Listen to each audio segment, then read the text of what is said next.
Alaafin tuntun ti dé o, gómìnà Makinde ló gbé e jáde.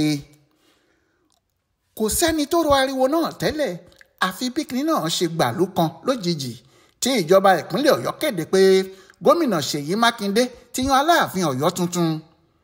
Ẹni tí wọ́n yàn ní ọmọọba Abímbọ́lá Akeem Ọwọ́adé, ìǹjìníà tó fi ìlú Canada ṣe bùgbé. Ohun tó jẹ́ kí ọ̀rọ̀ náà jọ àwọn èèyàn lójú ni pé gómìnà àti àwọn tí wọ́n jọ ń ṣèjọba kò fò ẹnikẹ́ni lára. Bẹ́ẹ̀ ni kò sẹ́ni tó rò ó pé ibi tí yóò ti lọ mú ọmọ oyè wá nìyí. Ibi tí àwọn èèyàn fojú sí ọ̀nà kò bá ibẹ̀ lọ rárá ni. Bó tilẹ̀ jẹ́ láti ìdílé Agúnlóyè náà ni Mákindé ti mú ọmọ oyè. Síbẹ̀ ọ̀rọ̀ náà ni bó ti jẹ́. Ọmọ Aláàfin Àtìbà ní gbogbo wọn. Nígbà tí Aláàfin Àtìbà wà láyé, Adélù Agúnlóyè ní àrẹ̀mọ rẹ̀, òun náà ló sì jọba lẹ́yìn tí bàbá rẹ̀ wàjà ní 1859. Láwàní amúbíẹyá, agogo ìjà tí ó ró kangókangó ní àrẹ̀mọ Aláàfin Adélù Agúnlóyè nítorí òun làkọ́bí rẹ̀. Àmọ́ nígbà tí Aláàfin Adélù wàjà ní 1875, ìjà kan tó ṣẹlẹ̀ kò jẹ́ kí wọ́n mú agogo ìjà pé kó wá jọba. Kàkà bẹ́ẹ̀, Adéyẹmí Alówólódù ni wọ́n mú. Adéyẹmí yìí àbúrò ló jẹ́ sí Láwàní amúbíẹyá agogo ìjà.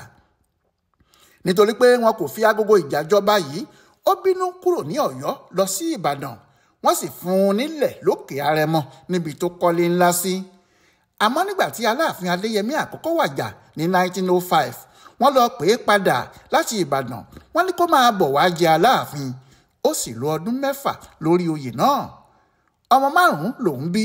Ó bí Látìgbòlù, ó bí Láwúwo, ó bí Ọ̀wọ́adé, ó bí Àgbọ̀nyín àti Tẹ̀là, ó sì bí àwọn ọmọ míì. Àmọ́ nítorí pé Láwàní amúbíẹyá agogo ìjà kò pẹ́ lórí oyè, tó lo ọdún 6 péré, òyìnbó alákòóso agbègbè náà tó jẹ́ ọ̀rẹ́ ọmọ ẹ̀, ẹni tó ní gbogbo àṣẹ lọ́wọ́ láti fi ẹni tó bá wù ú jọba, ìyẹn Captain Ross, kò dúró kí àwọn Ọ̀yọ́mèsì yanjú ọ̀rọ̀. Ó pàṣẹ fún wọn pé Ṣíyanbọ́lá Oníkẹ́pẹ́ Látìgbòlù lòún fẹ́ nípò ọba, ìyẹn ọmọ agogo ìjà. Bẹ́ẹ̀ làwọn Ọ̀yọ́mèsì fi Látìgbòlù jọba, bó tilẹ̀ jẹ́ pé ọmọ Aláàfin tó ṣẹ̀ṣẹ̀ wàjà ni. Wọ́n fi jẹ Aláàfin ní 1911. Òun náà sì lo ipò náà títí di 1945.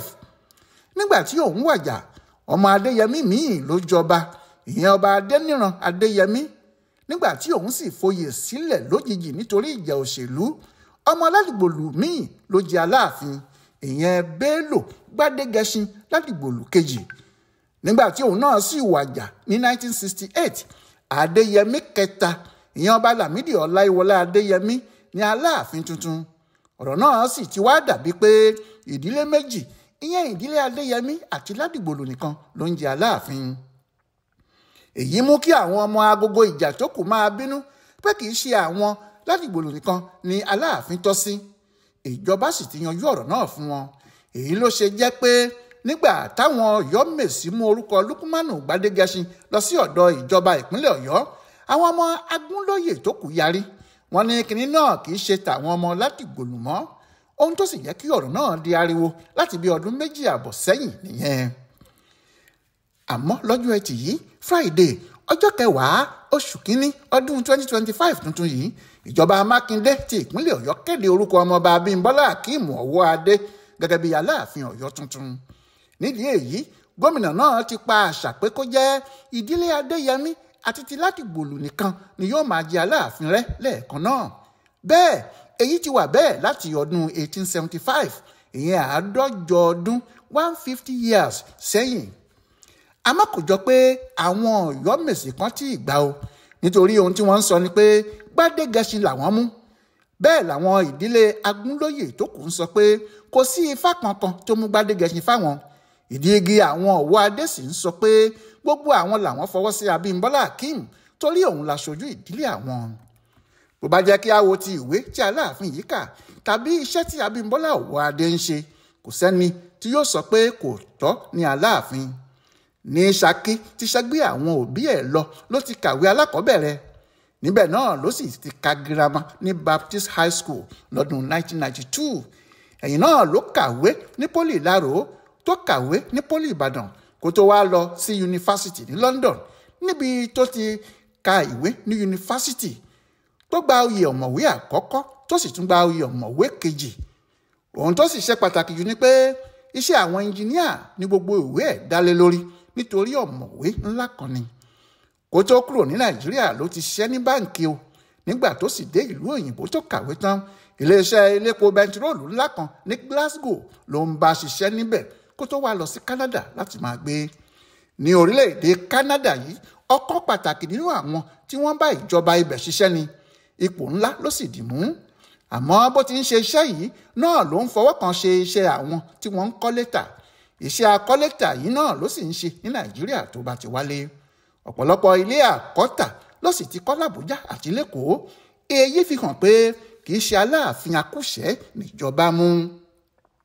Láti inú oṣù kẹrin 2022 tí Aláàfin Lámídì Ọláyíwọlá Adéyẹmí ti wàjà láwọn èèyàn ti ń retí ẹni tuntun tí yóò gun orí ìtẹ́ ńlá tó fi sílẹ̀ náà. Ọ̀rọ̀ náà sì ti di ohun tí ọ̀gọ̀rọ̀ àwọn àgbà ilẹ̀ Yorùbá ń béèrè ọjọ́ tí Mákindé yóò fi Aláàfin tuntun jẹ. Èdè àìyedè láàrin àwọn ìjọba pàápàá gómìnà Mákindé àti àwọn Ọ̀yọ́mèsí pẹ̀lú ohun tí kò jẹ́ kí Aláàfin tuntun tètè jáde. Bẹ́ẹ̀ títí di bí a ṣe ń wí ní ọ̀rọ̀ náà kò tíì tán nílẹ̀ torí àwọn Ọ̀yọ́mèsí kan gbọ́ pé ìjọba ti tún ètò láti jẹ Aláàfin gbé dìde. Lójú ẹsẹ̀ ni wọ́n sì ti gbé ìwé ńlá kan jáde pé àwọn ò ní gba irú ẹ̀ láyé nítorí ọ̀rọ̀ náà wà ní kóòtù àti pé àwọn ti yan Lukman Gbádégẹṣin bí Aláàfin níta wọn. Ọ̀rọ̀ ti wá di bíkún ló lóko bí tàkúté ní báyìí nítorí ìjọba ti yan Aláàfin tirẹ̀. Yóò sì ṣòro kí àwọn Ọ̀yọ́mèsí tó fi Aláàfin míì jẹ nítorí Lukman Gbádégẹṣin tí wọ́n yàn tẹ́lẹ̀ ìjọba kò bá wọn fọwọ́ sí i. Àwọn èèyàn pàápàá kò dúró de ibi tí ọ̀rọ̀ náà máa já sí rárá. Ohun tí wọ́n ń pa láriwo báyìí ni pé kábíyèsí Aláàfin Ọ̀yọ́ tuntun. Ọláyíwọlá Alága ló sáré ṣe ìwádìí lórí ọ̀rọ̀ náà ní fẹrẹjogi láti ibùdó àgbáyé fún àṣà àtìṣe Yorùbá World Center nínú ọgbà yunifásitì Ìbàdàn.